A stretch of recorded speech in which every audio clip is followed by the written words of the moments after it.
Hello बच्चों। ਅੱਜ ਆਪਾਂ ਕਲਾਸ 11 ਦਾ 5th ਚੈਪਟਰ ਕੰਪਲੈਕਸ ਨੰਬਰ ਦੇ ਵਿੱਚੋਂ ਕਿਸੇ ਵੀ ਕੰਪਲੈਕਸ ਨੰਬਰ ਦਾ ਮੋਡੂਲਸ ਫਾਈਂਡ ਕਰਨਾ, ਉਹਦਾ ਐਂਪਲੀਟਿਊਡ ਕਿਵੇਂ ਫਾਈਂਡ ਕਰਨਾ ਹੈ ਜਾਂ ਕਿਸੇ ਕੰਪਲੈਕਸ ਨੰਬਰ ਨੂੰ ਪੋਲਰ ਫਾਰਮ ਦੇ ਵਿੱਚ ਕਿਵੇਂ ਲਿਖਣਾ ਹੈ ਉਹ ਲਰਨ ਕਰਾਂਗੇ। तो सब तो पहला आप देखते हैं, आप लास्ट लैक्चर ਦੇ ਵਿੱਚ ਪੜਿਆ ਸੀਗਾ ਵੀ ਕੋਈ ਵੀ ਜਿਵੇਂ ਤੁਹਾਡੇ ਕੋਲ ਕੰਪਲੈਕਸ ਨੰਬਰ ਹੈ, ਲੈਟ ਇਟ ਬੀ z + 3 + 4 ਹੋਏਗਾ, ਇਹਨੂੰ ਆਪਾਂ ਲਿਖ ਸਕਦੇ ਹਾਂ z1 ਲਿਖ ਲਿਆ ਸਪੋਜ਼ ਕਰ ਲਓ, ਜਾਂ ਕੋਈ ਹੋਰ ਕੰਪਲੈਕਸ ਨੰਬਰ ਲਿਖ ਲਿਆ z2 = -5 + 3 ਹੋਏਗਾ। ਤਾਂ ਇਹਦੇ ਵਿੱਚ ਜਿਹੜਾ ਇਹ 3 ਸੀਗਾ ਇਹਨੂੰ ਆਪਾਂ ਰੀਅਲ ਪਾਰਟ ਬੋਲਦੇ ਸੀਗੇ, ਜਿਹੜਾ 4 ਸੀਗਾ ਵਿਦਆਊਟ ਓਏਟਾ ਉਹਨੂੰ ਆਪਾਂ ਇਹਦਾ ਇਮੇਜਿਨਰੀ ਪਾਰਟ ਬੋਲਦੇ ਸੀ। ਸਿਮਿਲਰਲੀ Z2 ਦੇ ਵਿੱਚ -5 ਰੀਅਲ ਪਾਰਟ ਹੈ ਤੇ 3 ਇਹਦਾ ਇਮੇਜਿਨਰੀ ਪਾਰਟ ਹੈ। ਹੁਣ ਇਹ ਕੰਪਲੈਕਸ ਨੰਬਰ ਨੂੰ ਆਪਾਂ ਵਿਜ਼ੂਅਲਾਈਜ਼ ਕਿਵੇਂ ਕਰੀਏ? ਜਿਵੇਂ ਆਪਣੇ ਕੋਲ ਰੀਅਲ ਨੰਬਰਸ ਹੁੰਦੇ ਨੇ, ਰੀਅਲ ਨੰਬਰਸ ਨੂੰ ਵਿਜ਼ੂਅਲਾਈਜ਼ ਕਰਨ ਵਾਸਤੇ ਆਪਾਂ ਇੱਕ ਨੰਬਰ ਲਾਈਨ ਡਰਾ ਕਰ ਲੈਂਦੇ ਹਾਂ। ਇਸੇ ਤਰ੍ਹਾਂ ਆਪਣੇ ਕੋਲ ਕੰਪਲੈਕਸ ਨੰਬਰ ਨੇ, ਇਹਨੂੰ ਵਿਜ਼ੂਅਲਾਈਜ਼ ਕਰਨ ਵਾਸਤੇ ਇੱਕ ਆਪਣੇ ਕੋਲ ਕਾਰਟੀਸ਼ੀਅਨ ਪਲੇਨ ਦੀ ਹੈਲਪ ਲਵਾਂਗੇ। ਇਹ ਕਾਰਟੀਸ਼ੀਅਨ ਪਲੇਨ ਦੇ ਵਿੱਚ ਆਪਣੇ ਕੋਲ ਦੋ ਨੰਬਰ ਲਾਈਨਸ ਨੇ, ਇੱਕ ਐਕਸ ਐਕਸਿਸ ਹੈ, ਇੱਕ ਨੂੰ ਆਪਾਂ ਵਾਈ ਐਕਸਿਸ ਬੋਲਦੇ ਹਾਂ। ਦੋਨੋਂ ਇੱਕ ਦੂਜੇ ਦੇ ਪਰਪੈਂਡੀਕੂਲਰਸ ਨੇ। ਇਹ ਤੁਸੀਂ ਆਲਰੇਡੀ ਕਲਾਸ 10th ਦੇ ਵਿੱਚ ਪੜ੍ਹ ਚੁੱਕੇ ਹੋ। ਹੁਣ ਆਪਾਂ ਕੰਪਲੈਕਸ ਨੰਬਰ ਨੂੰ ਇਸ ਪਲੇਨ ਦੇ ਉੱਪਰ ਰਿਪਰੈਜ਼ੈਂਟ ਕਿਵੇਂ ਕਰਾਂਗੇ? ਤਾਂ ਉਹਦੇ ਵਾਸਤੇ ਆਪਣੇ ਕੋਲ ਇੱਕ ਰੂਲ ਹੈਗਾ ਵੀ ਕੋਈ ਵੀ ਕੰਪਲੈਕਸ ਨੰਬਰ ਜਿਹੜਾ ਹੈਗਾ x + ਓਏਟਾ y, ਇਹ ਹਮੇਸ਼ਾ ਇੱਕ ਆਰਡਰ ਪੇਅਰ ਦੇ ਕੋਰਸਪੋਂਡਿੰਗ ਕਰੇਗਾ, ਜਿਹਨੂੰ ਆਪਾਂ ਜਿਓਮੈਟ੍ਰੀਕਲੀ ਗ੍ਰਾਫ ਦੇ ਉੱਪਰ xy ਪੁਆਇੰਟ ਦੇ ਨਾਲ ਰਿਪਰੈਜ਼ੈਂਟ ਕਰ ਸਕਦੇ ਹਾਂ। ਜਿਵੇਂ ਇਹ ਵਾਲਾ ਪੁਆਇੰਟ ਹੈ, ਇਹ ਵਾਲਾ ਨੰਬਰ ਹੈ, ਕੰਪਲੈਕਸ ਨੰਬਰ ਹੈ, ਤਾਂ ਇਹਦੇ ਕੋਰਸਪੋਂਡਿੰਗ ਟੂ ਪੁਆਇੰਟ ਕਿਹੜਾ ਬਣੇਗਾ 3 4। ਤਾਂ ਆਪਾਂ ਇੱਥੇ ਗ੍ਰਾਫ ਦੇ ਉੱਪਰ ਕਾਰਟੀਸ਼ੀਅਨ ਪਲੇਨ ਦੇ ਉੱਪਰ x ਕੋਆਰਡੀਨੇਟ 3 ਲੈ ਲਿਆ, y ਕੋਆਰਡੀਨੇਟ 4 ਲੈ ਲਿਆ, ਤਾਂ ਜਿਹੜਾ ਇਹ ਪੁਆਇੰਟ ਬਣੇਗਾ ਦਿਸ ਵਨ, ਤਾਂ ਇਹ z1 ਇਹਨੂੰ ਰਿਪਰੈਜ਼ੈਂਟ ਕਰੇਗਾ z1 ਨੂੰ। z1 ਕਿੰਨਾ 3 + 4 ਹੋਏਗਾ, ਤਾਂ ਇਹ ਕੰਪਲੈਕਸ ਨੰਬਰ ਨੂੰ ਕਿਹੜਾ ਪੁਆਇੰਟ ਰਿਪਰੈਜ਼ੈਂਟ ਕਰ ਰਿਹਾ P34। ਤਾਂ ਇਹ ਪੁਆਇੰਟ ਜਿਹੜਾ ਹੈਗਾ ਇਹ ਆਪਣੇ ਕੋਲ ਕੰਪਲੈਕਸ ਨੰਬਰ 3 + 4 ਹੋਏਗਾ ਨੂੰ ਰਿਪਰੈਜ਼ੈਂਟ ਕਰ ਰਿਹਾ ਹੈ। ਸਿਮਿਲਰਲੀ ਜਿਵੇਂ ਆਪਣੇ ਕੋਲ ਸੈਕਿੰਡ ਪੁਆਇੰਟ ਆਪਾਂ ਲਿਖਿਆ ਸੀ -5 + 3 ਹੋਏਗਾ, ਤਾਂ x ਕੋਆਰਡੀਨੇਟ -5 ਆ ਤੇ y ਕੋਆਰਡੀਨੇਟ 3 ਲੈਣਾ, ਤਾਂ -5 ਤੇ 3 ਇਹ ਵਾਲਾ ਪੁਆਇੰਟ x ਐਕਸਿਸ ਤੇ ਇਧਰਲੇ ਪਾਸੇ ਆਪਾਂ -5 ਲੈ ਲਿਆ ਤੇ y ਐਕਸਿਸ ਤੇ ਆਪਾਂ 3 ਲੈ ਲਿਆ। ਤਾਂ ਜਿਹੜਾ ਇਹ ਵਾਲਾ ਪੁਆਇੰਟ ਬਣੇਗਾ it will represent the complex number -5 + 3 ਹੋਏਗਾ। ਕਈ ਵਾਰ ਕੀ ਹੁੰਦਾ ਆਪਣੇ ਕੋਲੇ ਕਿਸੇ ਵੀ ਨੰਬਰ ਦੇ ਵਿੱਚ ਇਮੇਜਿਨਰੀ ਪਾਰਟ ਸਪੋਜ਼ ਕਰ ਲਓ 0 ਕਰਤਾ, ਜਿਹਨੂੰ ਆਪਾਂ purely imaginary purely real number ਬੋਲਦੇ ਹਾਂ, ਤਾਂ ਇਹਦੇ ਕੋਰਸਪੋਂਡਿੰਗ ਟੂ ਪੁਆਇੰਟ ਕਿਹੜਾ ਬਣੇਗਾ 1 0। ਤਾਂ ਇਹਨੂੰ ਇੱਥੇ ਆਪਣੇ ਕੋਲ ਇਸ ਪਲੇਨ ਦੇ ਉੱਪਰ ਰਿਪਰੈਜ਼ੈਂਟ ਕਿਵੇਂ ਕਰਾਂਗੇ? ਦਿਸ ਵਨ, x ਕੋਆਰਡੀਨੇਟ 1 ਹੈ, y ਕੋਆਰਡੀਨੇਟ 0 ਹੈ, ਤਾਂ ਪਿਓਰਲੀ ਰੀਅਲ ਨੰਬਰ ਜਿਹੜੇ ਹੈਗੇ ਨੇ ਉਹਨੂੰ ਆਪਾਂ x ਐਕਸਿਸ ਦੇ ਉੱਪਰ ਰਿਪਰੈਜ਼ੈਂਟ ਕਰਦੇ ਹਾਂ। ਜਿਹੜੀ ਇਹ ਆਪਣੇ ਕੋਲ ਪਲੇਨ ਹੈ ਨਾ, ਇਹ ਸਾਰਾ ਇਸ ਨੂੰ ਆਪਣੇ ਕੋਲ ਜਿਹੜਾ ਪਲੇਨ ਦੇ ਵਿੱਚ ਆਪਾਂ ਕੰਪਲੈਕਸ ਨੰਬਰ ਰਿਪਰੈਜ਼ੈਂਟ ਕਰ ਰਹੇ ਹਾਂ ਕਾਰਟੀਸ਼ੀਅਨ ਪਲੇਨ ਨੂੰ, ਇਹਨੂੰ ਆਪਾਂ ਕੰਪਲੈਕਸ ਪਲੇਨ ਵੀ ਬੋਲਦੇ ਹਾਂ ਜਾਂ ਆਰਗੈਂਟ ਪਲੇਨ ਵੀ ਬੋਲਦੇ ਹਾਂ। ਠੀਕ ਹੈ, ਥੋੜਾ ਜਿਹਾ ਮੋਡੀਫਾਈਡ ਇੱਕ ਤਰ੍ਹਾਂ ਦਾ ਕਾਰਟੀਸ਼ੀਅਨ ਪਲੇਨ ਹੈ। ਜਿਹੜੀ ਐਕਸ ਐਕਸਿਸ ਹੈ ਇਹਨੂੰ ਆਪਾਂ ਇੱਥੇ ਰੀਅਲ ਐਕਸਿਸ ਬੋਲਦੇ ਹਾਂ ਕੰਪਲੈਕਸ ਪਲੇਨ ਦੇ ਵਿੱਚ, ਰੀਅਲ ਐਕਸਿਸ। ਜਿਹੜੀ ਵਾਈ ਐਕਸਿਸ ਹੈ ਇਹਨੂੰ ਆਪਾਂ ਇਮੇਜਿਨਰੀ ਐਕਸਿਸ ਇਹਦੇ ਵਿੱਚ ਕਹਦੇ ਹਾਂ, ਦਿਸ ਵਨ। ਹੁਣ ਇਸੇ ਤਰ੍ਹਾਂ ਆਪਣੇ ਕੋਲ ਜਿਹੜੀ ਕੋਈ ਵੀ ਰੀਅਲ ਐਕਸਿਸ ਹੈ ਇਹ ਤੇ ਆਪਣੇ ਕੋਲ ਪਿਓਰਲੀ ਰੀਅਲ ਨੰਬਰਸ ਲਾਈ ਕਰਦੇ ਨੇ। ਅਗਰ ਆਪਾਂ ਲਿਖ ਲਈਏ 0 + 3 ਹੋਏਗਾ, ਤਾਂ ਇਹਦੇ ਵਿੱਚ ਰੀਅਲ ਪਾਰਟ 0 ਹੈ, ਇਮੇਜਿਨਰੀ ਪਾਰਟ 3 ਹੈ, ਤਾਂ ਇਹ ਨੰਬਰਸ ਕਿਹੜੇ ਨੇ? ਪਿਓਰਲੀ ਇਮੇਜਿਨਰੀ ਨੰਬਰ ਨੇ। ਇਹ ਹਮੇਸ਼ਾ ਇਮੇਜਿਨਰੀ ਐਕਸਿਸ ਦੇ ਉੱਪਰ ਰਿਪਰੈਜ਼ੈਂਟ ਕਰ ਸਕਦੇ ਹੋ। ਜਿਵੇਂ ਇਹ ਵਾਲਾ ਪੁਆਇੰਟ ਬਣ ਗਿਆ 0 3। ਤਾਂ ਇਸ ਤਰ੍ਹਾਂ ਆਪਾਂ ਕੋਈ ਵੀ ਕੰਪਲੈਕਸ ਨੰਬਰ ਆਪਣੇ ਕੋਲ ਆ ਜਾਂਦਾ ਹੈ, ਉਹਨੂੰ ਆਪਾਂ ਕੰਪਲੈਕਸ ਪਲੇਨ ਦੇ ਉੱਪਰ ਜਾਂ ਆਪਣੇ ਕੋਲ ਮੋਡੀਫਾਈਡ ਕੰਪਲੈਕਸ ਪਲੇਨ ਕਾਰਟੀਸ਼ੀਅਨ ਪਲੇਨ ਕਹਿ ਸਕਦੇ ਹੋ, ਤੁਸੀਂ ਉਹਦੇ ਉੱਪਰ ਰਿਪਰੈਜ਼ੈਂਟ ਕਰ ਸਕਦੇ ਹੋ। ਹੁਣ ਨੈਕਸਟ ਆਪਾਂ ਕੀ ਕਰਦੇ ਹਾਂ, ਸਪੋਜ਼ ਕਰ ਲਓ ਆਪਣੇ ਕੋਲ ਕੋਈ ਵੀ ਜਨਰਲ ਪੁਆਇੰਟ ਆਪਾਂ ਲਿਖ ਲੈਂਦੇ ਹਾਂ। ਇੱਕ ਆਪਾਂ ਕੰਪਲੈਕਸ ਨੰਬਰ ਸਪੋਜ਼ ਕਰ ਲਓ ਤੁਹਾਡੇ ਕੋਲ ਹੈਗਾ z = x + ਓਏਟਾ y, ਤਾਂ ਇਹਦੇ ਕੋਰਸਪੋਂਡਿੰਗ ਅਗਰ ਆਪਾਂ ਇਹਨੂੰ ਗ੍ਰਾਫ ਪੇਪਰ ਦੇ ਉੱਪਰ ਰਿਪਰੈਜ਼ੈਂਟ ਕਰਨਾ ਹੋਵੇ, ਕਾਰਟੀਸ਼ੀਅਨ ਪਲੇਨ ਦੇ ਉੱਪਰ ਰਿਪਰੈਜ਼ੈਂਟ ਕਰਨਾ ਹੋਵੇ, ਤਾਂ ਇਹਦੇ ਕੋਰਸਪੋਂਡਿੰਗ ਪੁਆਇੰਟ ਕਿਹੜਾ ਬਣੇਗਾ? Let it be p। ਤਾਂ xy ਜਿਹੜਾ ਪੁਆਇੰਟ ਹੈ ਉਹ ਇਸ z ਨੂੰ ਰਿਪਰੈਜ਼ੈਂਟ ਕਰੇਗਾ। ਸਪੋਜ਼ ਕਰ ਲਓ ਇਹ ਆਪਣੇ ਕੋਲ ਇਹ ਪੁਆਇੰਟ ਬਣ ਗਿਆ xy, ਜਿਹੜਾ p ਪੁਆਇੰਟ ਹੈਗਾ। ਹੁਣ ਅਗਰ ਤੁਸੀਂ p ਨੂੰ ਓਰੀਜਨ ਦੇ ਨਾਲ, ਜਿਹੜਾ ਇਹ ਵਾਲਾ ਓਰੀਜਨ ਹੈ ਇਹਨੂੰ ਇਹਦੇ ਨਾਲ ਮਿਲਾ ਦੋਗੇ, ਤਾਂ ਆਪਣੇ ਕੋਲ ਜਿਹੜਾ OP ਬਣ ਗਿਆ ਨਾ, ਇਹਨੂੰ ਵੀ ਆਪਾਂ ਕਹਿੰਦੇ ਆ OP is known as the, OP ਨੂੰ ਬੋਲਦੇ ਆ ਮੋਡੂਲਸ। ਠੀਕ ਹੈ, ਇਹਦੀ ਲੈਂਥ ਬਣ ਗਈ।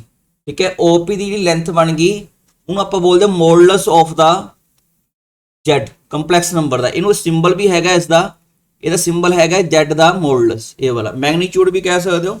ਠੀਕ ਹੈ, ਆਪਣੇ ਕੋਲੇ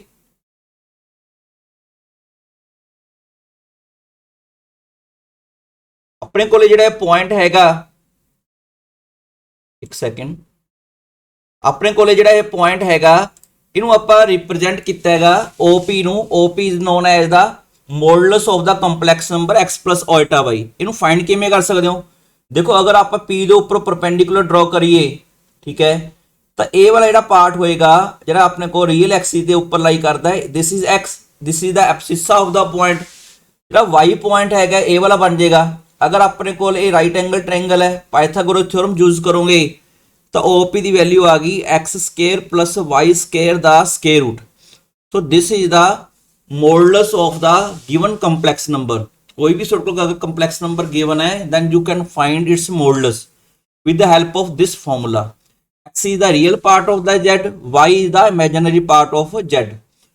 ਉਸ ਤੋਂ ਬਾਅਦ ਇੱਕ ਟਰਮ ਹੋਰ ਆਂਦੀ ਹੈ ਇਹਦੇ ਵਿੱਚ, ਜਿਹੜਾ OP ਹੈ ਇਹ ਰੀਅਲ ਐਕਸਿਸ ਨਾਲ ਪੋਜ਼ਿਟਿਵ x ਐਕਸਿਸ ਨਾਲ, ਠੀਕ ਹੈ, ਰੀਅਲ ਐਕਸਿਸ ਦੀ ਪੋਜ਼ਿਟਿਵ ਸਾਈਡ ਕਹ ਲਓ ਜਾਂ positive direction of x Axis ਕਹ ਲਓ, ਉਹਦੇ ਨਾਲ ਜਿਹੜਾ ਇਹ ਵਾਲਾ ਐਂਗਲ ਬਣ ਰਿਹਾ ਨਾ, ਤਾਂ ਇਹ ਵਾਲਾ ਜਿਹੜਾ ਐਂਗਲ ਹੈਗਾ ਆਪਣੇ ਕੋਲ ਲੈਟ ਇਟ ਬੀ ਥੀਟਾ।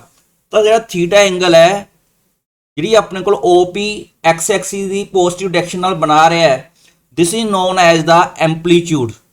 ਇਹਨੂੰ ਐਂਪਲੀਟਿਊਡ ਵੀ ਕਹਿ ਦਿੰਦੇ ਨੇ ਤੇ ਕਈ ਵਾਰ ਇਸ ਨੂੰ ਆਰਗੂਮੈਂਟ ਵੀ ਕਹਿ ਦਿੰਦੇ ਨੇ। This is known as the amplitude or argument of the given complex number, ਜਿਹੜਾ ਆਪਣੇ ਕੋਲ ਇੱਥੇ z ਲਿਖਿਆ ਹੈ। ਤਾਂ ਇਸ ਦੀ ਵੈਲਿਊ ਕਿਵੇਂ ਫਾਈਂਡ ਕਰਨੀ ਹੈ, ਇਹਦੀ ਐਂਪਲੀਟਿਊਡ ਦੀ, ਆਰਗੂਮੈਂਟ ਦੀ, ਉਹ ਆਪਾਂ ਨੈਕਸਟ ਸਲਾਈਡ ਤੇ ਦੇਖਦੇ ਹਾਂ। ਸੋ ਆਪਣੇ ਕੋਲ ਇਹਦੇ ਵਿੱਚ ਦੋ ਟਰਮਸ ਆਪਾਂ ਨਵੀਆਂ ਪੜ੍ਹੀਆਂ ਨੇ। ਫਸਟ ਆਫ ਆਲ ਇੱਕ ਮੋਡੂਲਸ ਪੜ੍ਹ ਲਿਆ, ਸੈਕਿੰਡ ਆਪਾਂ ਇੱਕ ਐਂਪਲੀਟਿਊਡ ਪੜ੍ਹ ਲਿਆ। ਮੋਡੂਲਸ ਆਪਣੇ ਕੋਲ length of the line segment OP ਹੈਗੀ ਹੈ, ਠੀਕ ਹੈ, this is the modulus of the given complex number. ਇਸ ਨੂੰ ਫਾਈਂਡ ਕਰਨ ਦਾ ਆਪਣਾ ਫਾਰਮੂਲਾ ਪੜ੍ਹ ਲਿਆ। ਉਸ ਤੋਂ ਬਾਅਦ ਥੀਟਾ ਕੀ ਹੈ? Theta is the angle which the OP makes with the positive direction of x Axis, that is known as the amplitude or argument of the given complex number। ਹੁਣ ਆਪਣੇ ਕੋਲ ਆਰਗੂਮੈਂਟ ਫਾਈਂਡ ਕਿਵੇਂ ਕਰਨਾ ਹੈ, ਜਾਂ ਇਸ ਤੋਂ ਬਾਅਦ ਆਪਣੇ ਕੋਲ ਇਹਦਾ ਐਂਪਲੀਟਿਊਡ ਮੋਡੂਲਸ ਕਿਵੇਂ ਲਿਖਣਾ ਹੈ, ਠੀਕ ਹੈ। ਇੱਕ ਆਪਾਂ ਕੁਐਸਚਨ ਵੀ ਲਿਖਾਂਗੇ, ਨਾਲ ਦੀ ਨਾਲ ਆਪਾਂ ਇਹਦਾ ਇੱਕ ਵਰਕਿੰਗ ਪ੍ਰੋਸੀਜਰ ਦੇਖਦੇ ਹਾਂ। ਸਪੋਜ਼ ਕਰ ਲਓ ਤੁਹਾਡੇ ਕੋਲ ਇੱਥੇ ਇੱਕ ਆਪਣੇ ਕੋਲ ਗਿਵਨ ਕੰਪਲੈਕਸ ਨੰਬਰ ਹੈਗਾ ਕੋਈ, ਹੇਅਰ ਮੈਥਡ ਕੀ ਹੈ ਮੋਡੂਲਸ ਫਾਈਂਡ ਕਰਨ ਦਾ, ਆਰਗੂਮੈਂਟ ਫਾਈਂਡ ਕਰਨ ਦਾ। ਸਪੋਜ਼ ਤੁਹਾਡੇ ਕੋਲ ਕੋਈ ਗਿਵਨ ਕੰਪਲੈਕਸ ਨੰਬਰ ਹੈ z is equal to x plus ਓਇਟਾ y। ਆਪਾਂ ਇਹਨੂੰ ਚੰਗੀ ਤਰ੍ਹਾਂ ਸਮਝਣ ਵਾਸਤੇ ਇੱਕ ਐਗਜ਼ਾਮਪਲ ਲਿਖ ਲੈਂਦੇ ਹਾਂ, ਠੀਕ ਹੈ। ਤਾਂ ਐਗਜ਼ਾਮਪਲ ਹੈਗੀ ਹੈ light z is equal to, ਆਪਾਂ ਕੋਈ ਵੀ ਨੰਬਰ ਲਿਖ ਲਿਆ, ਲੈਟ ਇਟ ਬੀ -1 ਪਲੱਸ ਓਇਟਾ ਲਿਖ ਲਿਆ। ਤਾਂ ਜਿਹੜਾ ਇਹ ਵਾਲਾ ਨੰਬਰ ਹੈਗਾ ਇਹ ਆਪਣੇ ਕੋਲ ਸਭ ਤੋਂ ਪਹਿਲਾਂ ਜਿਹੜਾ ਗਿਵਨ ਕੰਪਲੈਕਸ ਨੰਬਰ ਹੁੰਦਾ ਜਿਹਦਾ ਆਪਾਂ ਮੋਡੂਲਸ ਜਾਂ ਆਰਗੂਮੈਂਟ ਫਾਈਂਡ ਕਰਨਾ, ਉਹਨੂੰ ਆਪਾਂ ਲਿਖ ਲਿਆ। ਉਹਦੇ ਵਿੱਚ ਹੁਣ ਆਪਾਂ ਕੋਲ ਇਹਨੂੰ ਕੰਪੇਅਰ ਕਰਕੇ ਦੇਖੋ ਇਹਦੇ ਨਾਲ, ਜਿਹਦਾ ਰੀਅਲ ਪਾਰਟ ਨੂੰ ਆਪਾਂ x ਨਾਲ ਲਿਖਦੇ ਹਾਂ। ਹੇਅਰ x ਕਿੰਨਾ ਇਹਦੇ ਵਿੱਚ, x is equal to -1, y ਕਿੰਨਾ ਇਹਦੇ ਵਿੱਚ, ਇਮੈਜਿਨਰੀ ਪਾਰਟ ਕਿੰਨਾ 1। ਤਾਂ ਇਹਦੇ ਦੋਨੋਂ x ਤੇ y ਲਿਖ ਲਏ, right the value of x and y, ਇਹ ਲਿਖ ਲਿਆ। ਉਸ ਤੋਂ ਬਾਅਦ ਤੁਹਾਨੂੰ ਇਹਦਾ ਮੋਡੂਲਸ ਫਾਈਂਡ ਕਰਨਾ ਹੈ। ਮੋਡੂਲਸ ਆਰਾਮ ਨਾਲ ਫਾਈਂਡ ਹੋ ਸਕਦਾ ਹੈ। ਤਾਂ ਮੋਡੂਲਸ ਕਿੰਨਾ ਆ ਗਿਆ, ਮੋਡੂਲਸ ਫਾਈਂਡ ਕਰਨ ਦਾ ਫਾਰਮੂਲਾ ਹੈਗਾ x square plus y square ਦਾ ਸਕੁਅਰ ਰੂਟ। ਤਾਂ -1 ਦਾ ਸਕੁਅਰ ਪਲੱਸ 1 ਦਾ ਸਕੁਅਰ ਆ ਗਿਆ। ਸੋ ਕਿੰਨਾ ਬਣ ਗਿਆ, √2 ਬਣ ਗਿਆ। So this is the modulus of this complex number. ਅਗਰ ਇਹਨੂੰ ਆਪਾਂ ਇਸ ਪਲੇਨ ਦੇ ਉੱਤੇ ਬਣਾਉਣਾ ਹੋਵੇ, x -1 ਹੈ y 1 ਹੈ, ਤਾਂ ਇਹ ਵਾਲਾ ਆਪਣੇ ਕੋਲ ਪੁਆਇੰਟ ਬਣ ਗਿਆ। ਤਾਂ ਇਹਦੇ ਕੋਰਸਪੋਂਡਿੰਗ ਟੂ ਪੁਆਇੰਟ ਕਿਹੜਾ ਬਣ ਗਿਆ, ਇਹ ਕਿਹੜਾ ਪੁਆਇੰਟ ਬਣੇਗਾ, -1 1 x, y। ਤਾਂ ਇਹ ਵਾਲਾ ਆਪਣੇ ਕੋਲ ਪੁਆਇੰਟ ਬਣ ਗਿਆ -1, ਜਿਹੜਾ ਇਹ ਕੰਪਲੈਕਸ ਨੰਬਰ ਨੂੰ ਰਿਪਰੈਜ਼ੈਂਟ ਕਰਦਾ ਹੈ। ਹੁਣ ਉਸ ਤੋਂ ਬਾਅਦ ਆਪਾਂ ਇਹਦਾ ਆਰਗੂਮੈਂਟ ਫਾਈਂਡ ਕਰਨਾ ਹੈ। ਆਰਗੂਮੈਂਟ ਫਾਈਂਡ ਕਰਨ ਵਾਸਤੇ ਦੇਖੋ, ਅਗਰ ਟ੍ਰਿਗਨੋਮੈਟਰੀ ਪੜ੍ਹੀ ਹੋਵੇ ਤਾਂ ਇੱਕ ਮੈਥਡ ਹੋਰ ਵੀ ਇਹਦਾ ਆਉਂਦਾ, cos θ sin θ ਵਾਲਾ। ਅਗਰ ਬਿਨਾਂ ਟ੍ਰਿਗਨੋਮੈਟਰੀ ਤੋਂ ਥੋੜਾ ਜਿਹਾ ਬਲਕਿ ਟ੍ਰਿਗਨੋਮੈਟਰੀ ਘੱਟ ਚੂਜ਼ ਕਰਨੀ ਹੈ, ਤਾਂ ਆਪਾਂ ਕਲਾਸ 10th ਦੀ ਟ੍ਰਿਗਨੋਮੈਟਰੀ ਯੂਜ਼ ਕਰਕੇ ਆਪਾਂ ਕੋਸ਼ਿਸ਼ ਕਰਾਂਗੇ ਇਹਦਾ ਆਰਗੂਮੈਂਟ ਫਾਈਂਡ ਕਰਨ ਦੀ। ਤਾਂ ਆਪਣੇ ਕੋਲ ਸਭ ਤੋਂ ਪਹਿਲਾਂ ਕੀ ਕਰਨਾ ਹੈ, ਸੋਨੇ tan ਅਲਫਾ ਫਾਈਂਡ ਕਰਨਾ ਹੈ। ਸੋ tan ਅਲਫਾ ਦਾ ਫਾਰਮੂਲਾ ਕੀ ਹੈ, this is modulus of y upon x। ਤਾਂ ਇੱਥੇ y ਕਿੰਨਾ ਹੈ ਤੁਹਾਡੇ ਕੋਲ, y ਹੈਗਾ 1, x ਹੈਗਾ -1। ਤਾਂ 1 upon -1 ਕਿੰਨਾ ਬਣ ਗਿਆ, -1। ਤਾਂ -1 ਦਾ ਇਹ ਵਾਲਾ ਜਿਹੜਾ ਮੋਡੂਲਸ ਹੈ ਇਹ ਆਪਣੇ ਕੋਲ ਨੂਮੈਰੀਕਲ ਵੈਲਿਊ ਦਿੰਦਾ ਹੈ, ਇਹਦੀ ਪੋਜ਼ਿਟਿਵ ਵੈਲਿਊ ਦਿੰਦਾ ਹੈ। ਇਹਨੂੰ ਇਹ ਵਾਲੇ ਮੋਡੂਲਸ ਨਾਲ ਕਨਫਿਊਜ਼ ਨਹੀਂ ਕਰਨਾ, ਠੀਕ ਹੈ। ਇਹ ਨਹੀਂ, ਸਿੰਪਲ ਰੀਅਲ ਨੰਬਰ ਦਾ ਮੋਡੂਲਸ ਫਾਈਂਡ ਕੀਤਾ ਹੈ, ਦਿਸ ਇਜ਼ ਇਕੁਅਲ ਟੂ 1, ਤਾਂ 1 ਆ ਗਿਆ। ਹੁਣ ਤੁਸੀਂ ਅਲਫਾ ਫਾਈਂਡ ਕਰਨਾ ਹੈ। ਇੱਥੇ ਮੈंने ਇੱਕ ਟਰਮ ਯੂਜ਼ ਕੀਤੀ ਹੈ ਰੇਡੀਅਨਸ। ਹੁਣ ਤੱਕ ਸੋਨੇ ਜੇ ਟ੍ਰਿਗਨੋਮੈਟਰੀ ਨਹੀਂ ਪੜ੍ਹੀ ਤਾਂ ਰੇਡੀਅਨਸ ਨਹੀਂ ਪੜਿਆ ਹੁੰਦਾ। ਅਗਰ ਰੇਡੀਅਨ ਨਹੀਂ ਪੜਿਆ ਤਾਂ ਆਪਣੇ ਕੋਲ ਰੇਡੀਅਨ ਕੀ ਹੈ, ਜਿਵੇਂ ਆਪਣੇ ਕੋਲ ਇੱਕ ਐਂਗਲ ਹੈ, ਐਂਗਲ ਦੇ ਵੈਸੇ ਤਾਂ 3 ਯੂਨਿਟ ਹੁੰਦੇ ਨੇ, ਮੇਨ ਆਪਣੇ ਕੋਲ ਇੰਪੋਰਟੈਂਟ ਜਿਹੜੇ ਯੂਨਿਟ ਨੇ ਇਹਦੇ ਵਿੱਚ ਇੱਕ ਡਿਗਰੀ, ਇੱਕ +1 ਦੇ ਵਿੱਚ ਜ਼ਿਆਦਾ ਯੂਜ਼ ਹੋਣਗੇ, ਇੱਕ ਰੇਡੀਅਨ। ਰੇਡੀਅਨ ਸਭ ਤੋਂ ਜ਼ਿਆਦਾ ਯੂਜ਼ ਹੋਏਗਾ। ਡਿਗਰੀ ਤੁਸੀਂ ਪਹਿਲੇ ਹੀ ਪੜ੍ਹਦੇ ਆ ਰਹੇ ਹੋ, ਜਿਵੇਂ sum of angles of a triangle is 180 degree, ਜਾਂ ਰਾਈਟ ਐਂਗਲ ਕਿਹੜਾ ਹੁੰਦਾ 90 ਡਿਗਰੀ ਦਾ। ਤਾਂ ਡਿਗਰੀ ਜਿਹੜਾ ਪੜ੍ਹਦੇ ਸੀ that is the unit of a angle. ਜਿਵੇਂ ਆਪਣੇ ਕੋਲ ਕੋਈ ਹਾਈਟ ਹੈ, ਹਾਈਟ ਨੂੰ ਆਪਾਂ ਸੈਂਟੀਮੀਟਰ ਦੇ ਵਿੱਚ ਵੀ ਮੈਜ਼ਰ ਕਰ ਲੈਂਦੇ ਹਾਂ, ਜਾਂ ਕਿਸੇ ਚੀਜ਼ ਦੀ ਲੈਂਥ ਹੈ ਮੀਟਰ 'ਚ, ਕਿਲੋਮੀਟਰ ਦੇ ਵਿੱਚ, ਸੈਂਟੀਮੀਟਰ ਦੇ ਵਿੱਚ ਆਪਾਂ ਦੱਸ ਸਕਦੇ ਹਾਂ। ਉਸੇ ਤਰ੍ਹਾਂ ਐਂਗਲ ਨੂੰ ਮੈਜ਼ਰ ਕਰਨ ਵਾਸਤੇ ਵੀ ਆਪਣੇ ਕੋਲ ਜਿਵੇਂ ਇੱਕ ਡਿਗਰੀ ਯੂਨਿਟ ਆ ਜਾਂਦਾ ਹੈ, ਇੱਕ ਰੇਡੀਅਨ ਵੀ ਇੱਕ ਦਾ ਯੂਨਿਟ ਹੈਗਾ, ਠੀਕ ਹੈ। ਤੁਸੀਂ ਕੋਈ ਵੀ ਐਂਗਲ ਜਿਹੜਾ, ਜਿਵੇਂ ਆਪਣੇ ਕੋਲ ਇੱਕ ਸੈਂਟੀਮੀਟਰ ਆਪਾਂ ਲਿਖ ਲਿਆ, ਠੀਕ ਹੈ, 1 ਮੀਟਰ ਲਿਖ ਲਿਆ, ਆਪਣੇ 1 ਮੀਟਰ ਨੂੰ ਆਪਾਂ 100 ਸੈਂਟੀਮੀਟਰ ਲਿਖ ਲੈਂਦੇ ਹਾਂ, ਤਾਂ ਇਹਨੂੰ ਆਪਾਂ ਯੂਨਿਟ ਨੂੰ ਕਨਵਰਟ ਕਰ ਲੈਂਦੇ ਹਾਂ। ਤਾਂ ਯੂਨਿਟ ਨੂੰ ਇਸੇ ਤਰ੍ਹਾਂ ਆਪਣੇ ਕੋਲ ਜਿਹੜਾ ਡਿਗਰੀ ਵਾਲਾ ਯੂਨਿਟ ਹੋਏਗਾ ਉਹਨੂੰ ਆਪਾਂ ਰੇਡੀਅਨ ਦੇ ਵਿੱਚ ਕਨਵਰਟ ਕਰ ਸਕਦੇ ਹਾਂ with the help of this formula. ਤੁਹਾਡੇ ਕੋਲ ਸਪੋਜ਼ ਕਰ ਲਓ ਤੁਹਾਨੂੰ ਲਿਖ ਲਿਆ 45 ਡਿਗਰੀ ਲਿਖ ਲਿਆ, ਤਾਂ 45 ਡਿਗਰੀ ਨੂੰ ਅਗਰ ਆਪਾਂ ਰੇਡੀਅਨ ਦੇ ਵਿੱਚ ਕਨਵਰਟ ਕਰਨਾ ਹੋਵੇ ਤਾਂ ਆਪਣੇ ਕੋਲ ਉਹਨੂੰ π/180 ਨਾਲ ਮਲਟੀਪਲਾਈ ਕਰ ਦਿਓ ਸਿੰਪਲੀ, ਤਾਂ ਬਣ ਜਾਏਗਾ π/4, ਠੀਕ ਹੈ। ਇਸੇ ਤਰ੍ਹਾਂ ਜਿਵੇਂ ਆਪਣੇ ਕੋਲ ਸਟੈਂਡਰਡ ਐਂਗਲ ਕਿਹੜੇ ਕਿਹੜੇ ਪੜ੍ਹਦੇ ਹੋ, 0 ਡਿਗਰੀ ਤਾਂ 0 ਰੇਡੀਅਨ ਦੇ ਬਰਾਬਰ ਹੁੰਦਾ। ਅਗਰ 30 ਡਿਗਰੀ ਆ ਗਿਆ, 30 ਨੂੰ π/180 ਨਾਲ ਮਲਟੀਪਲਾਈ ਕਰੋਗੇ ਤਾਂ ਤੁਹਾਡੇ ਕੋਲ ਕਿੰਨਾ ਆ ਗਿਆ, π/6 ਆ ਗਿਆ। ਇਸੇ ਤਰ੍ਹਾਂ ਅਗਰ 45 ਡਿਗਰੀ ਆ ਗਿਆ, 45 ਨੂੰ ਆਪਾਂ ਇੱਥੇ ਮਲਟੀਪਲਾਈ ਕਰਕੇ ਚੁੱਕੇ ਹਾਂ ਤਾਂ π/4 ਬਣ ਜਾਏਗਾ। ਅਗਰ ਤੁਸੀਂ 60 ਡਿਗਰੀ ਦਾ ਐਂਗਲ ਪਹਿਲਾਂ ਪੜ੍ਹਦੇ ਸੀ, ਇਹਨੂੰ π/180 ਨਾਲ ਮਲਟੀਪਲਾਈ ਕਰੋਗੇ ਤਾਂ π/3 ਬਣ ਗਿਆ। ਤਾਂ ਜਿਹੜੇ ਆਪਣੇ ਕੋਲ ਇਹ ਡਿਗਰੀ ਵਾਲੇ ਯੂਨਿਟ ਨੇ, ਸਾਰੇ ਐਂਗਲ ਨੇ, ਇਹ ਰੇਡੀਅਨ ਦੇ ਵਿੱਚ ਨੇ, ਸੇਮ ਹੈ, ਕੁਆਂਟੀਟੀ ਸੇਮ ਹੀ ਹੈ, ਠੀਕ ਹੈ, ਲੇਕਿਨ ਜਸਟ ਆਪਾਂ ਉਸ ਨੂੰ ਅਲੱਗ-ਅਲੱਗ ਯੂਨਿਟ ਦੇ ਵਿੱਚ ਲਿਖ ਸਕਦੇ ਹਾਂ। 90 × π/180 ਇਜ਼ ਇਕੁਅਲ ਟੂ π/2 ਆ ਗਿਆ। ਤਾਂ 180 ਡਿਗਰੀ ਆਪਾਂ ਨੂੰ ਪਤਾ ਹੀ ਹੈ, this is equal to π radian. ਅਗਰ π/180 ਨਾਲ ਮਲਟੀਪਲਾਈ ਕਰੋਗੇ π ਬਣ ਜਾਏਗਾ। ਸੋ ਇੱਥੇ ਆਪਣੇ ਕੋਲ ਕੀ ਕੀਤਾ, ਇੱਥੇ tan α ਇਜ਼ ਇਕੁਅਲ ਟੂ 1 ਆ ਗਿਆ। ਹੁਣ ਆਪਾਂ ਨੂੰ ਪਤਾ ਹੁੰਦਾ ਵੀ 10th ਕਲਾਸ ਦੇ ਵਿੱਚ ਕਿਹੜੇ ਐਂਗਲ ਤੇ ਜਿਹੜਾ ਹੈਗਾ tan 1 ਬਣ ਜਾਂਦਾ ਹੈ, that is nothing but 45 degree. 45 degree ਤੇ ਇਹਨੂੰ ਆਪਾਂ ਰੇਡੀਅਨ ਦੇ ਵਿੱਚ ਲਿਖ ਲੈਂਦੇ ਹਾਂ। ਕੋਸ਼ਿਸ਼ ਕਰਾਂਗੇ ਜਿਹੜੇ ਆਰਗੂਮੈਂਟਸ ਹੁੰਦੇ ਨਾ ਇਹਨੂੰ ਰੇਡੀਅਨ ਦੇ ਵਿੱਚ ਹੀ ਲਿਖਣ ਦੀ ਕੋਸ਼ਿਸ਼ ਕਰੋ। 45 ਡਿਗਰੀ ਕਿੰਨੇ ਦੇ ਇਕੁਅਲ ਹੋ ਗਿਆ, π/4, ਠੀਕ ਹੈ, ਦਿਸ ਇਜ਼ ਇਕੁਅਲ ਟੂ π/4। ਤਾਂ ਉਸ ਤੋਂ ਬਾਅਦ ਆਪਾਂ ਹੁਣ ਕੀ ਕਰਾਂਗੇ, ਲੇਕਿਨ ਇੱਥੇ ਆਪਣੇ ਕੋਲ ਜਿਹੜਾ ਆਪਾਂ ਇਹ ਮੈਗਨੀਚਿਊਡ ਨਹੀਂ ਫਾਈਂਡ ਕੀਤਾ, ਤੁਸੀਂ ਇਹ ਨਹੀਂ ਕਹਿ ਸਕਦੇ ਜਿਹੜਾ ਅਲਫਾ ਹੈਗਾ ਦਿਸ ਇਜ਼ ਦਾ ਸੌਰੀ ਆਰਗੂਮੈਂਟ ਨਹੀਂ ਹੈਗਾ। ਇਹ ਆਰਗੂਮੈਂਟ ਫਾਈਂਡ ਕਰਨ ਵਾਸਤੇ ਆਪਣੇ ਕੋਲ ਨੈਕਸਟ ਸਲਾਈਡ ਤੇ ਚੱਲਦੇ ਹਾਂ। ਇਸ ਦੇ ਵਿੱਚ ਆਪਾਂ ਨੂੰ ਕੋਲ ਪਹਿਲਾਂ ਦੇਖਣਾ ਪਏਗਾ ਵੀ ਕਿਹੜੇ ਕੁਆਡਰੈਂਟ ਦੇ ਵਿੱਚ Z ਲਾਈ ਕਰਦਾ ਹੈ। ਹੁਣ ਤੁਸੀਂ ਪੜ੍ਹ ਕੇ ਹਟਿਓ ਜਿਹੜਾ Z ਕਿਹੜੇ ਕੁਆਡਰੈਂਟ ਦੇ ਵਿੱਚ ਲਾਈ ਕਰਦਾ ਸੀਗਾ, Z ਆਪਣੇ ਕੋਲ ਸੈਕਿੰਡ ਕੁਆਡਰੈਂਟ ਦੇ ਵਿੱਚ ਲਾਈ ਕਰਦਾ ਸੀਗਾ। ਅਗਰ ਕੋਈ ਵੀ ਕੰਪਲੈਕਸ ਨੰਬਰ ਜਿਹੜਾ ਹੈਗਾ ਸੈਕਿੰਡ ਕੁਆਡਰੈਂਟ ਦੇ ਵਿੱਚ ਲਾਈ ਕਰਦਾ ਹੈ, ਜਾਂ ਫਸਟ ਚ ਲਾਈ ਕਰਦਾ ਹੈ, ਥਰਡ ਚ ਲਾਈ ਕਰਦਾ ਹੈ, ਫੋਰਥ ਚ ਲਾਈ ਕਰਦਾ, ਆਪਣੇ ਕੋਲ ਅਲੱਗ-ਅਲੱਗ ਪ੍ਰਿੰਸੀਪਲ ਵੈਲਿਊਜ਼ ਆਫ ਆਰਗੂਮੈਂਟ ਹੁੰਦੀਆਂ ਨੇ। ਹੁਣ ਪ੍ਰਿੰਸੀਪਲ ਵੈਲਿਊ ਕਿਹੜੀਆਂ ਹੋ ਗਈਆਂ, ਪ੍ਰਿੰਸੀਪਲ ਵੈਲਿਊ ਕਿਹੜੀ ਹੁੰਦੀ ਹੈ ਆਪਣੇ ਕੋਲ, ਜਦੋਂ ਆਪਣੇ ਕੋਲ ਕੰਪਲੈਕਸ ਨੰਬਰ ਇੱਕੋ ਹੀ ਐਂਗਲ ਤੇ ਨਾ ਇੱਕੋ ਹੀ ਵੈਲਿਊ ਜਿਹੜੀ ਹੈਗੀ ਆ ਅਲੱਗ-ਅਲੱਗ ਐਂਗਲ ਤੇ ਆ ਸਕਦੀ ਹੈ। ਆਪਣੇ ਕੋਲ ਉਹ ਵਾਲੀ ਵੈਲਿਊ ਫਾਈਂਡ ਕਰਨੀ ਹੁੰਦੀ ਹੈ ਐਂਪਲੀਟਿਊਡ ਦੀ ਕੰਪਲੈਕਸ ਨੰਬਰ ਦੀ ਜਿਹੜੀ -π ਤੋਂ ਲੈ ਕੇ π ਦੇ ਵਿੱਚ ਲਾਈ ਕਰੇ। ਤਾਂ ਜਿਹੜੀ ਇਸ ਤਰ੍ਹਾਂ ਦਾ ਕੋਈ ਕੰਪਲੈਕਸ ਨੰਬਰ ਦਾ ਜਿਹੜਾ ਵੈਲਿਊ ਐਂਗਲ ਆਪਣੇ ਕੋਲ ਆਏਗਾ that is known as the principal value of that complex number. ਤੈਨੂੰ ਫਾਈਂਡ ਕਿਵੇਂ ਕਰੋਗੇ, ਤੈਨੂੰ ਫਾਈਂਡ ਕਰਨ ਵਾਸਤੇ ਹੁਣ ਦੇਖੋ ਇਹਦੇ ਵਿੱਚ ਜਿਵੇਂ ਇਹ ਕੁਐਸਚਨ ਆਪਾਂ ਪੜ੍ਹ ਰਹੇ ਸੀ, ਇਹਦੇ ਵਿੱਚ ਆਪਣੇ ਕੋਲ Z ਇਜ਼ ਇਕੁਅਲ ਟੂ -1 + ਓਇਟਾ ਆ ਗਿਆ। ਮੈਗਨੀਚਿਊਡ ਤਾਂ ਚਲੋ ਆਪਾਂ ਫਾਈਂਡ ਕਰ ਲਿਆ। tan α ਆਪਾਂ ਫਾਈਂਡ ਕੀਤਾ ਸੀਗਾ, tan α ਇਜ਼ ਇਕੁਅਲ ਟੂ 1 ਆਇਆ ਸੀ, ਤਾਂ α ਇਜ਼ ਇਕੁਅਲ ਟੂ 45 ਡਿਗਰੀ ਆ ਚੁੱਕਿਆ। ਹੁਣ ਇੱਥੇ ਦੇਖਣਾ ਵੀ Z ਕਿਹੜੇ ਕੁਆਡਰੈਂਟ ਦੇ ਵਿੱਚ ਲਾਈ ਕਰਦਾ ਹੈ। ਐਜ Z ਲਾਈਜ਼ ਇਨ, ਇਹ ਹੈਗਾ ਆਪਣੇ ਕੋਲ ਸੈਕਿੰਡ ਕੁਆਡਰੈਂਟ ਦੇ ਵਿੱਚ ਲਾਈ ਕਰ ਰਿਹਾ। ਅਗਰ ਇਹ ਸੈਕਿੰਡ ਕੁਆਡਰੈਂਟ ਦੇ ਵਿੱਚ ਲਾਈ ਕਰ ਰਿਹਾ ਤਾਂ ਆਰਗੂਮੈਂਟ ਕਿੰਨਾ ਆਏਗਾ, argument of Z will be, ਠੀਕ ਹੈ, ਇਹ ਵਾਲਾ ਹੁਣ ਦੇਖੋ ਸੈਕਿੰਡ ਵਾਲਾ ਰਿਜ਼ਲਟ ਲੱਗੇਗਾ π - α। ਇੱਥੇ ਆਪਣੇ ਕੋਲ ਇਹਨੂੰ ਰੇਡੀਅਨ ਦੇ ਵਿੱਚ ਲਿਖ ਲਿਆ ਸੀ π/4, ਤਾਂ -π/4 ਕਰ ਦੋਗੇ। ਸੋ ਇਹ ਆਪਣੇ ਕੋਲ ਕੀ ਆ ਗਿਆ, ਇਸ ਦਾ ਆਰਗੂਮੈਂਟ ਫਾਈਂਡ ਕਰ ਲਿਆ। ਸੋ ਆਰਗੂਮੈਂਟ ਫਾਈਂਡ ਕਰਨ ਵਾਸਤੇ ਆਪਾਂ ਨੂੰ ਪਤਾ ਹੋਣਾ ਚਾਹੀਦਾ ਵੀ ਗਿਵਨ ਕੰਪਲੈਕਸ ਨੰਬਰ ਕਿਹੜੇ ਕੁਆਡਰੈਂਟ ਦੇ ਵਿੱਚ ਲਾਈ ਕਰਦਾ ਹੈ। ਅਗਰ ਇਹ ਫਸਟ ਕੁਆਡਰੈਂਟ ਦੇ ਵਿੱਚ ਲਾਈ ਕਰਦਾ ਹੈ ਤਾਂ ਜਿਹੜਾ ਥੀਟਾ ਆਊਗਾ ਆਰਗੂਮੈਂਟ ਆਏਗਾ ਉਹ ਸੇਮ ਅਲਫਾ ਬਣ ਜਾਏਗਾ। अगर सैकेंड कुआड्रेंट ਦੇ ਵਿੱਚ ਆ ਗਿਆ ਤਾਂ ਪਾਈ ਮਾਈਨਸ ਅਲਫਾ, ਜਿਵੇਂ ਤੁਸੀਂ ਡਾਇਗਰਾਮ ਦੇ ਵਿੱਚ ਦੇਖ ਸਕਦੇ ਹੋ ਆਪਣੇ ਕੋਲ ਜਿਹੜਾ ਇਹ ਵਾਲੀ ਫਸਟ ਕੁਆਡਰੈਂਟ ਦੀ ਡਾਇਗਰਾਮ ਹੈ, ਇਹ ਵਾਲਾ ਅਗਰ ਆਪਣੇ ਕੋਲ ਕੋਈ ਕੰਪਲੈਕਸ ਨੰਬਰ ਸੈਕਿੰਡ ਕੁਆਡਰੈਂਟ ਦੇ ਵਿੱਚ ਆ ਜਾਂਦਾ ਹੈ ਤਾਂ ਇਸ ਤਰ੍ਹਾਂ ਦਾ ਇਹ ਵਾਲਾ ਆਪਣੇ ਕੋਲ ਆਰਗੂਮੈਂਟ ਆ ਥੀਟਾ, ਬਿਕੋਜ਼ ਜਿਹੜਾ ਥੀਟਾ ਕੀ ਹੈ ਇੱਥੇ argument of the given complex number, ਇਹ ਹਮੇਸ਼ਾ ਆਪਣੇ ਕੋਲੇ ਜਿਹੜਾ ਹੈਗਾ positive direction of x axis ਨਾਲ ਹੀ ਬਣਾਉਣਾ ਹੈ। ਠੀਕ ਹੈ, अगर ये प्रिंसिपल वैल्यू कढ़नी होवे तो अपने को ਇਹਦੇ ਵਿੱਚ ਕੀ ਕੀਤਾ, ਆਪਣੇ ਕੋਲ ਇੱਥੋਂ positive direction of x axis ਜਿਹੜਾ ਹੈਗਾ ਇੱਥੋਂ ਆਪਣੇ ਕੋਲ ਬਣਾ ਰਹੇ ਹੋ this is the third quadrant ਦੇ ਵਿੱਚ ਗਿਵਨ ਕੰਪਲੈਕਸ ਨੰਬਰ ਲਾਈ ਕਰਦਾ ਹੈ। ਇਹ ਆਪਾਂ ਇਸ ਤਰਫ ਨੂੰ ਨਹੀਂ ਬਣਾ ਰਹੇ, ਉੱਪਰ ਐਂਟੀ ਕਲੋਕਵਾਈਜ਼ ਨਹੀਂ ਬਣਾ ਰਹੇ, ਕਲੋਕਵਾਈਜ਼ ਬਣਾ ਰਹੇ ਹੋ ਕਿਉਂਕਿ ਐਂਗਲ ਆਪਾਂ ਪ੍ਰਿੰसिपल ਵੈल्यू फाइंड करना ਚਾਹੁੰਦੇ ਹਾਂ। ਇਹ ਸਾਰੇ ਪ੍ਰਿੰसिपल ਵੈल्यू फाइंड ਕਰਨ ਵਾਸਤੇ ਡਾਇਗਰਾਮਸ ਨੇ। ਇਹ ਫੋਰਥ ਕੁਆਡਰੈਂਟ ਦੇ ਵਿੱਚ ਅਗਰ ਆਪਾਂ ਐਂਗਲ फाइंड ਕਰਨਾ ਹੋਵੇ ਜ਼ਿਆਦਾ ਡਿਟੇਲ ਦੇ ਵਿੱਚ ਜੋ ਆਪਾਂ ਟ੍ਰਿਗਨੋਮੈਟਰੀ ਕਰ ਲਾਂਗੇ ਉਦੋਂ ਸਮਝ ਆ ਜਾਂਦਾ ਹੈ।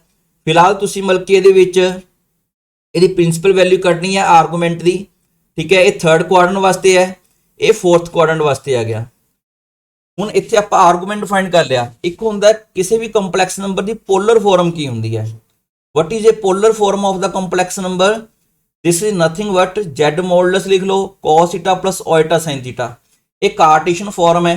ठीक है, ये अपने को गिवन फॉर्म जी कार्टेशियन फॉर्म सी, ਇਹਦੀ ਇੱਕ ਜਿਹੜੀ ਪੋਲਰ ਫਾਰਮ ਲਿਖਣੀ ਹੋਵੇ ਮੋਡੂਲਸ ਆਫ z, ਇਹਦਾ ਮੋਡੂਲਸ ਕਿੰਨਾ ਆਇਆ ਸੀ ਇੱਥੇ, ਮੋਡੂਲਸ ਆਫ z √2 ਆਇਆ ਸੀ ਤਾਂ ਆਪਾਂ ਇੱਥੇ ਲਿਖ ਲਾਂਗੇ √2 cos, ਇੱਥੇ ਆਰਗੂਮੈਂਟ ਕਿੰਨਾ ਆ ਗਿਆ ਥੀਟਾ ਕਿੰਨਾ ਆ ਗਿਆ 3π/4 ਪਲਸ ਓਇਟਾ sin 3π/4।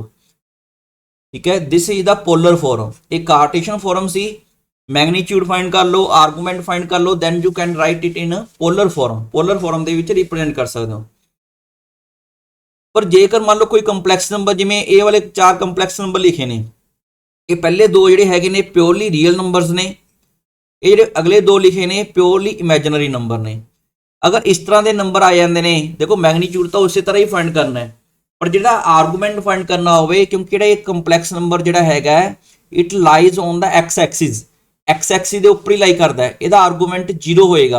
ये positive direction of X axis कितनी लाई करता है ਇੱਥੇ ਜੇ ਹੋਏਗਾ ਅੰਦਾਜ਼ਾ ਤਾਂ -1 प्लस ओइटा 0 ਇਹ negative direction of X axis कितनी लाई करता है, ਇਹਦਾ आर्गूमेंट सोने जा रखना it is always equal to pi. ਇਹ ਪਾਈ ਹੋਏਗਾ ਤੁਹਾਡੇ ਕੋਲ। ठीक है, ਇੱਥੇ ਦੇਖੋ ਆਪਣੇ ਕੋਲ ਪਾਈ ਦੇ ਵਿੱਚ ਇਕੁਅਲ ਲਗਾਇਆ ਹੋਇਆ ਹੈ, ਇਹ ਵਾਲਾ ਪਾਈ ਆ ਗਿਆ। ਉਸ ਤੋਂ ਬਾਅਦ z is equal to iota आ जाए ਤਾਂ ਇਹਦੇ ਵਿੱਚ ਇਹਦਾ ਆਪਣੇ ਕੋਲ ਰੀਅਲ ਪਾਰਟ 0 ਹੈ, ਇਮੇਜਨਰੀ ਪਾर्ट 1 है। ठीक है, इस तरह का कंपलैक्स नंबर जोड़ा है अपने को इत्थे जा जाएगा, सपोज कर लो वाई एक्सिस की पॉजिटिव साइड ते, तो यदा जोड़ा अपने को आर्गूमेंट बनेगा it will be equal to π/2। Similarly अगर अपने को z इज इक्वल टू इत्थे आपां लिखना सी, इत्थे थोड़ी मिसटेक हुई हुई है, इहनूं आपां ठीक कर लैंदे हां। इत्थे माइनस ओइटा ते इत्थे लिख लो 0 -1 ओइटा। इस तरह का कोई नंबर आ जाए वह आर्गूमेंट होएगा -π/2। ये किहड़ा कंपलैक्स नंबर है जिहड़ा नैगेटिव वाई एक्सिस कितनी इस तरफ लाई करेगा, तो इस तरफ आप जो नैगेटिव क्लॉकवाइज चलते हैं तो एंगल माइनस दे आ जाते हैं, तो ये माइनस का एंगल अपने को आ रहा है वाला। अगर आप क्लॉकवाइज डायरेक्शन चलते हैं एंगल प्लस दे होंगे ने, अगर आप एंटी क्लॉकवाइज चलते हैं तो प्लस दे होंगे ने, क्लॉकवाइज चलते हैं तो एंगल नैगेटिव होंगे ने। तो इस करके अपने को ये वाले थर्ड कुआड्रेंट ते फोर्थ कुआड्रेंट एंगल जो माइनस दे आते हैं। और क्वेश्चन लैने समझने वास्ते, जिमें एनसीईआरटी का फर्स्ट क्वेश्चन है तो इत्थे अपने कोल हेयर z कितना तुहाडे कोल -1 ओइटा √3। सब तो पहला तुहानूं लिखना हुंदा है इत्थे x कितना है, रियल पार्ट कितना है इसका -1, इमेजिनरी पार्ट कितना है -√3 है। सो आपां इहदा मॉडुलस फाइंड करना है ते इहदा आर्गूमेंट फाइंड करना है। मॉडुलस फाइंड करने वास्ते आपां फॉर्मूला पढ़िया सीगा, this is x square plus y square दा square root this one. So ये -1 का स्केयर कर लिया, -√3 का स्केयर कर लिया, 1 + 3। ठीक है, ये अपने को 1 + 3 4 का स्केयर रूट आ गया 2 आ गया दिस वन। तो आप इसकी वैल्यू फाइंड कर ली। ਹੁਣ ਤੁਸੀਂ ਇਹਦਾ ਆਰਗੂਮੈਂਟ ਫਾइंड करना है। आर्गूमेंट फाइंड करने वास्ते स्टैप की सीगा, you have to find tan alpha. Now tan alpha कितना आएगा is equal to modulus of y upon x। ਇਹਦੇ ਵਿੱਚ y कितना है -√3, x कितना है -1। अगर ਇਹਦਾ ਆਪਾਂ स्केयर रूट फाइंड करिए it will be equal to √3।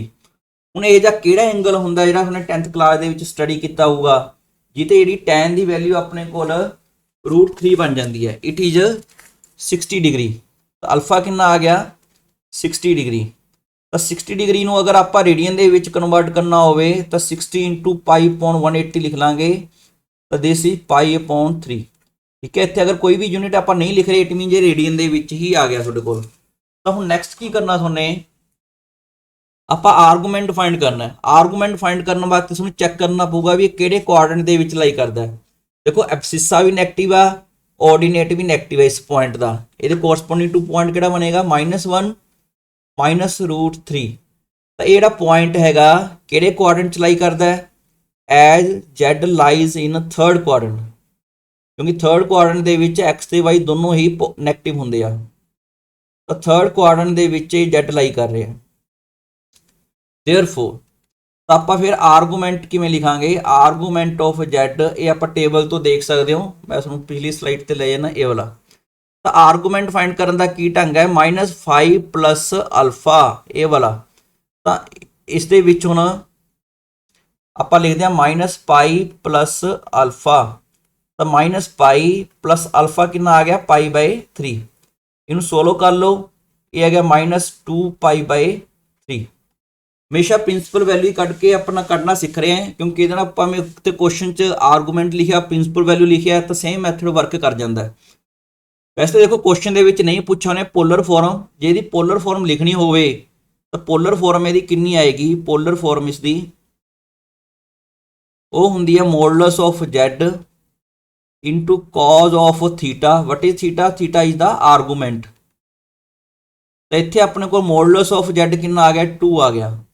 cos of theta cos of argument ਇੱਥੇ ਆ ਜਾਏਗਾ cos -2π/3 plus oita sin -2π/3।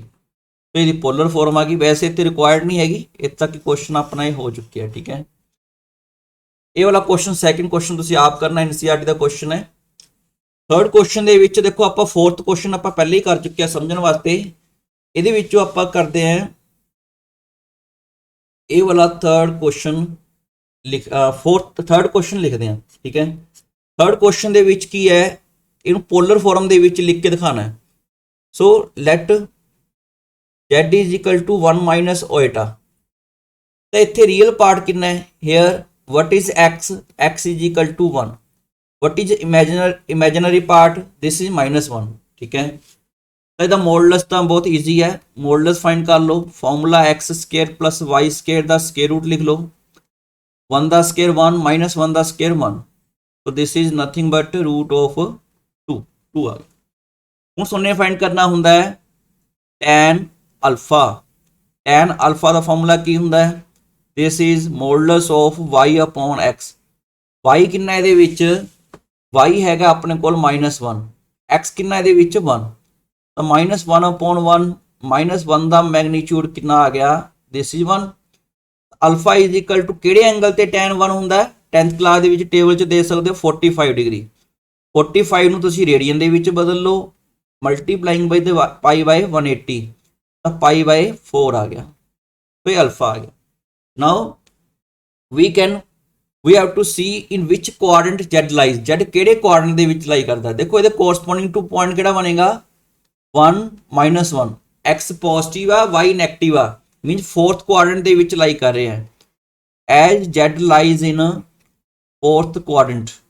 ਅਗਰ ਇਹ fourth quadrant ਦੇ ਵਿੱਚ ਲਾਈ ਕਰਦਾ ਹੈ ਤਾਂ ਆਪਣੇ ਕੋਲੇ ਆਰਗੂਮੈਂਟ ਆਫ Z ਕਿੰਨਾ ਆ ਜਾਂਦਾ ਹੈ, this is -α। ਇਹ ਤੁਸੀਂ ਟੇਬਲ ਤੋਂ ਦੇਖ ਸਕਦੇ ਹੋ, ਜਿਹੜਾ ਟੇਬਲ ਲਾਸਟ ਸਲਾਈਡ ਤੇ ਆਪਾਂ ਕਰ ਚੁੱਕੇ ਹਾਂ, -π/4।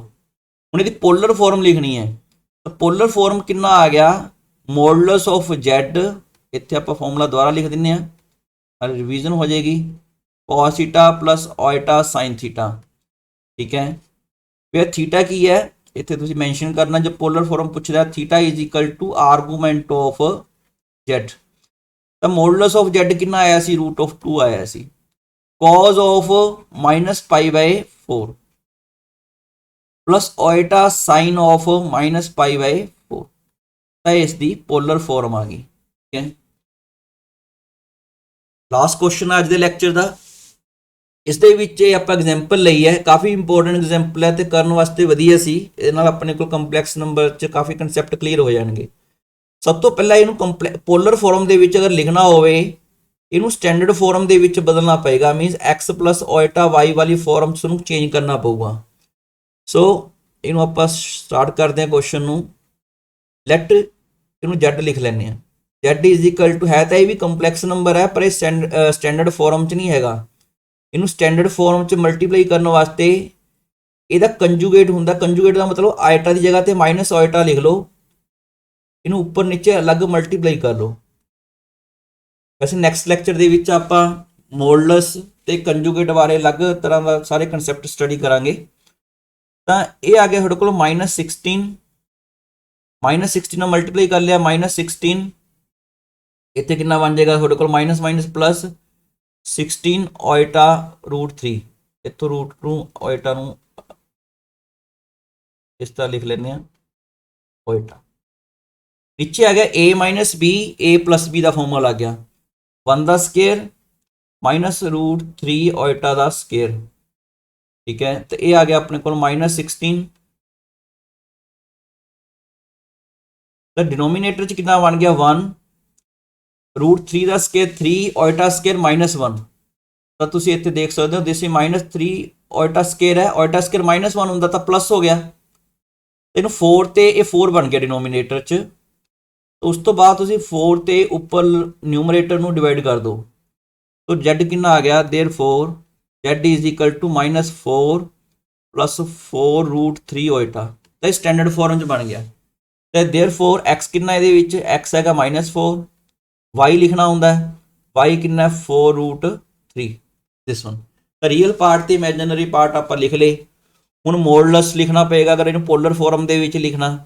ਤਾਂ x ਦਾ ਸਕੇਅਰ ਫਾਰਮੂਲਾ ਆਪਾਂ ਹੁਣ ਨਹੀਂ ਲਿਖਦੇ, ਪਹਿਲਾਂ ਲਿਖ ਚੁੱਕੇ ਬਾਰ-ਬਾਰ। 4 √3 ਦਾ ਸਕੇਅਰ ਕਿੰਨਾ ਆ ਗਿਆ 16 × 3, ਦਿਸ ਇਜ਼ 64, 48 ਪਲੱਸ 16 64 ਦਾ ਸਕੇਅਰ ਰੂਟ ਕੀਤਾ 8 ਆ ਗਿਆ। ਨਾਓ tan ਅਲਫਾ ਫਾਈਂਡ ਕਰਨਾ ਹੈ। tan ਅਲਫਾ ਕਿੰਨਾ ਹੁੰਦਾ ਹੈ, this is y/x। So y ਕਿੰਨਾ ਇਹਦੇ ਵਿੱਚ 4 √3, x ਕਿੰਨਾ -4। ਇਹਨੂੰ ਡਿਵਾਈਡ ਕਰ ਦਾਂਗੇ, -√3 ਆ ਗਿਆ, -√3 ਦਾ ਆਪਾਂ ਮੈਗਨੀਟਿਊਡ ਕੱਢ ਲਾਂਗੇ, ਦਿਸ ਇਜ਼ √3।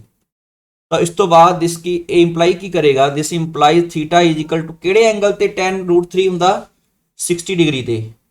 ਮੀਨਸ ਇਹਨੂੰ π/180 ਨਾਲ ਮਲਟੀਪਲਾਈ ਕਰੋ, then you will get in terms of π/3 radian ਦੇ ਵਿੱਚ ਕਨਵਰਟ ਕਰ ਲਿਆ। ਠੀਕ ਹੈ, ਹੁਣ ਤੁਸੀਂ ਦੇਖਣਾ ਹੈ ਕਿਹੜੇ ਕੁਆਡਰੈਂਟ ਚ ਲਾਈ ਕਰਦਾ ਹੈ। x ਇਹਦਾ ਆਪਣੇ ਕੋਲ ਜਿਹੜਾ ਐਬਸਿਸਾ ਨੈਗੇਟਿਵ ਆ, y ਪੋਜ਼ਿਟਿਵ ਆ। ਐਜ਼ z ਲਾਈਜ਼ ਇਨ, ਇਹ ਆਪਣੇ ਕੋਲ ਸੈਕਿੰਡ ਕੁਆਡਰੈਂਟ ਦੇ ਵਿੱਚ ਲਾਈ ਕਰਦਾ।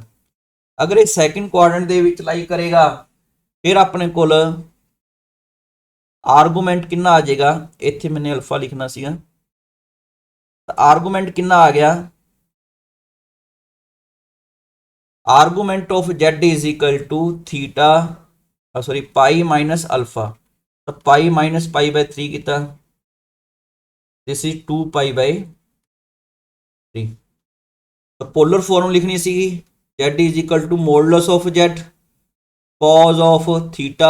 What is theta here? Theta is the argument of the given complex number.